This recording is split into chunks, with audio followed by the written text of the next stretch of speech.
ka-4D, so ito na naman, meron tayo isang Ford Ranger na galing Mindoro.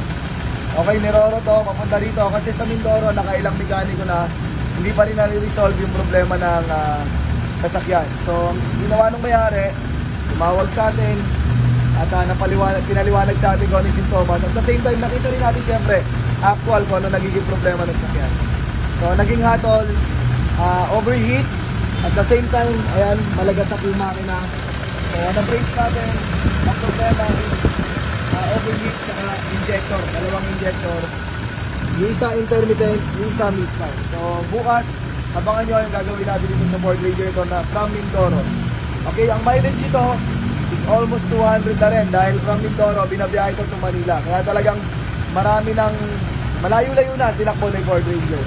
So, ibig sabihin nun, hindi siya sirain, ha?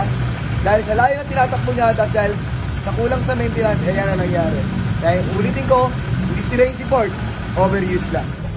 Hello mga Fordy, so ito na yung ating galing Mindoro na sasakyan. Actually maraming, tatlong shop na yung dinaanan nito doon.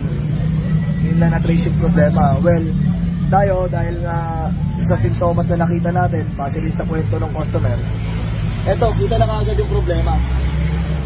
Itong part na to, ayun o, kung makapasin nyo, sunog. Ayun o, sunog. Tumatagos yung tumatagos na yung kompresyon dyan sa part na yan. So ito yung head gasket. Ayun o, sunog din. Ito sunog.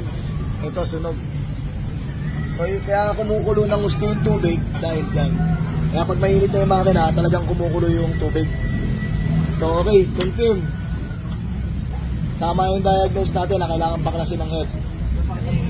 So ito naman yung block. Ayun yung block niya. Ayun o, kitang-kita.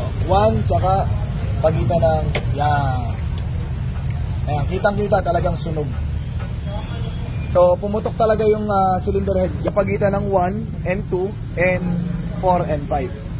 So, abangan natin sa pagbubuo natin ng makina kung mawawala ba yung ingay at mawawala yung overheat issue nito. Okay?